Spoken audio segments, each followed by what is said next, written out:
Inilah Buletin Dakwah Kafah edisi 355, 4 Safar 1446 Hijriah atau 9 Agustus 2024 Masehi dengan judul Legalisasi Zina untuk Remaja.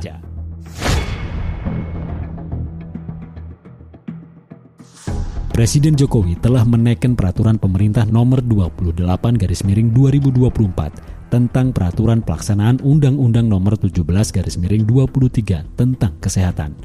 PP tersebut ternyata mengundang kontroversi.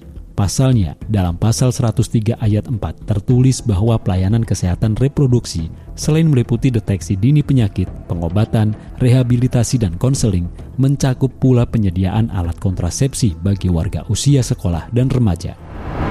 Sejumlah pihak menilai Presiden Jokowi kebablasan dalam mengeluarkan peraturan tersebut. Wakil Ketua Komisi 10 DPR RI Abdul Fikri Fakih menilai penyediaan alat kontrasepsi bagi pelajar tidak sejalan dengan amanat pendidikan nasional yang berasaskan budi pekerti luhur dan menjunjung tinggi norma agama. Ormas Islam PUI atau Persatuan Umat Islam menyatakan penolakannya.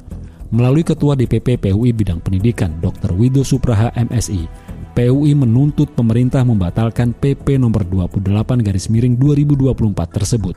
Alasannya, PP tersebut mengandung unsur-unsur pemikiran transnasional terkait seks bebas yang sangat berbahaya.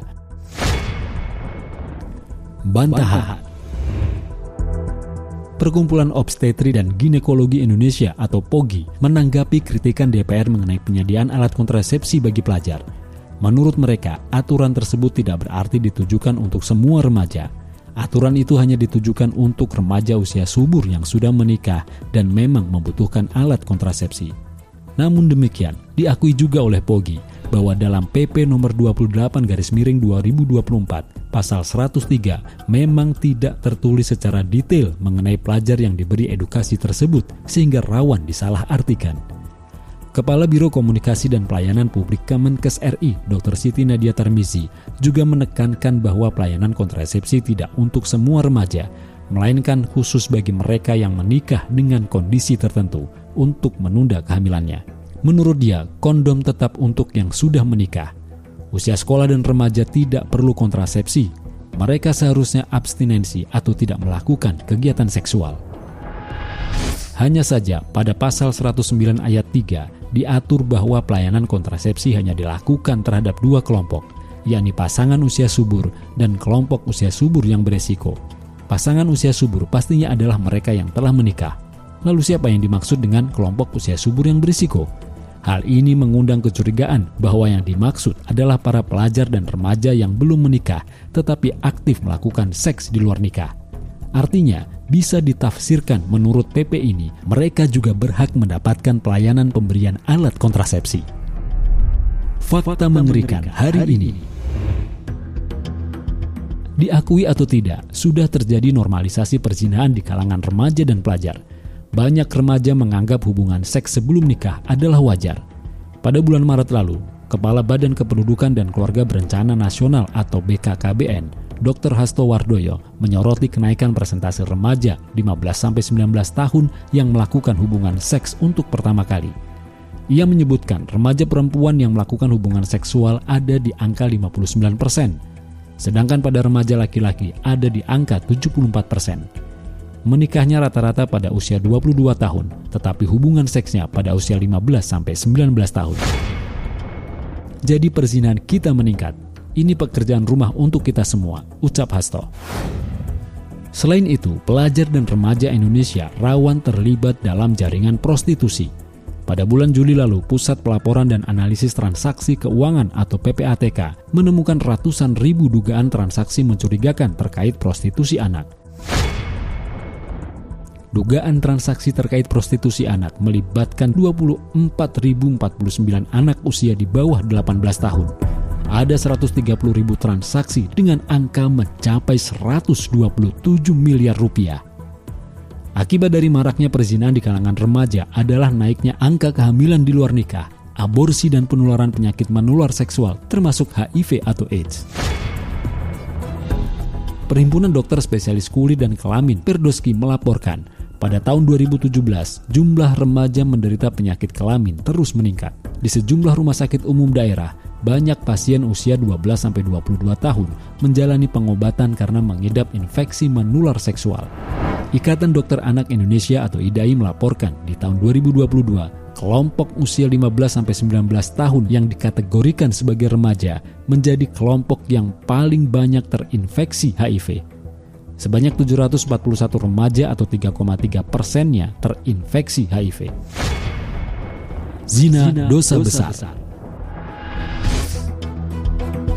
Zina dalam timbangan hukum Islam adalah dosa besar.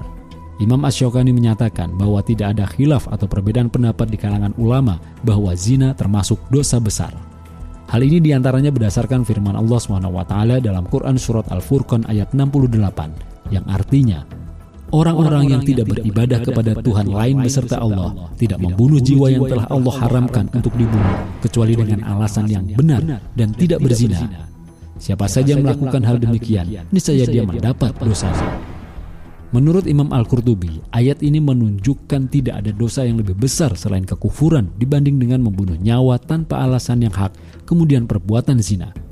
Keharaman zina juga telah Allah SWT tegaskan dalam firman-Nya dalam Quran Surat Al-Isra ayat 32, yang artinya, janganlah kalian mendekati zina, sungguh zina itu adalah suatu perbuatan yang keji dan jalan yang buruk. Nabi SAW pun mengingatkan bahwa meluasnya perzinaan menjadi salah satu sebab datangnya azab Allah SWT. Jika zina dan riba sudah menyebar di suatu kampung, maka sungguh mereka telah menghalalkan azab Allah atas diri mereka sendiri. Hadis riwayat Al-Hakim, Al-Baihaqi, dan At-Tabarani. Perzinahan menimbulkan bencana, diantaranya merusak nasab dan hukum waris, mendorong aborsi dan pembuangan bayi oleh pelaku, menjadi sarana penyebaran berbagai penyakit kelamin, dan menghancurkan keluarga. Tepat jika Islam mengharamkan zina, Islam bahkan mengancam pelaku zina dengan sanksi keras berupa cambuk 100 kali bagi pezina yang belum menikah atau ghairu muhson, dan rajam hingga mati bagi pezina yang telah menikah atau muhson. Dengan begitu, siapapun tidak akan berani melakukan perzinahan. Sebaliknya, Islam menjadikan pernikahan sebagai satu-satunya jalan untuk membangun keluarga dan pemenuhan kebutuhan biologis. Pernikahan akan mendatangkan pahala, pernikahan akan menjaga kehidupan masyarakat, pernikahan juga akan mampu mencegah penularan penyakit sosial. Karena itu aneh, bahkan menjijikkan jika ada upaya untuk membuka pintu perzinahan dengan alasan demi menjaga kesehatan reproduksi. Solusi Islam. Keluarnya PP nomor 28/2024 adalah solusi khas ideologi sekularisme liberalisme. Negara sekuler liberal menjamin kebebasan individu, termasuk kebebasan hak reproduksi yang salah satunya adalah seks di luar nikah. Untuk mencegah kehamilan dan infeksi penyakit menular seksual, masyarakat didorong dan difasilitasi dengan pelayanan alat-alat kontrasepsi. Ini adalah racun, bukan obat. Upaya ini justru bisa menjerumuskan masyarakat, terutama pelajar dan remaja, ke dalam jurang kehancuran yang lebih dalam. Di Amerika Serikat diperkirakan setiap tahunnya ada tambahan 20 juta orang terkena penyakit infeksi menular seksual. Separuhnya adalah warga usia 15-24 tahun. Jumlah penularan ini terus meningkat di kalangan penduduk usia 15-19 tahun atau pada pelajar dan remaja. Sebagian orang berdalih bahwa pemberian alat kontrasepsi pada remaja lebih baik ketimbang pernikahan dini yang banyak berakhir dengan perceraian. Ini juga pandangan sesat dan menyesatkan. Justru Islam mendorong para pemuda untuk menikah agar pandangan dan kemaluan mereka terjaga. Sabda Nabi SAW, "Wahai sekalian pemuda, siapa saja di antara kalian yang telah memiliki kemampuan, hendaklah dia menikah. Karena menikah itu dapat menundukkan pandangan, juga lebih bisa menjaga kemaluan. Namun siapa saja yang belum mampu, hendaklah dia berpuasa, sebab hal itu dapat meredam nafsunya." Hadis riwayat Al-Bukhari dan Muslim.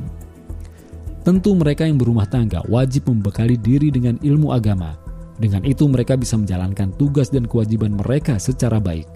Dengan itu pula rumah tangga mereka menjadi sakinah, mawadah, warahmah.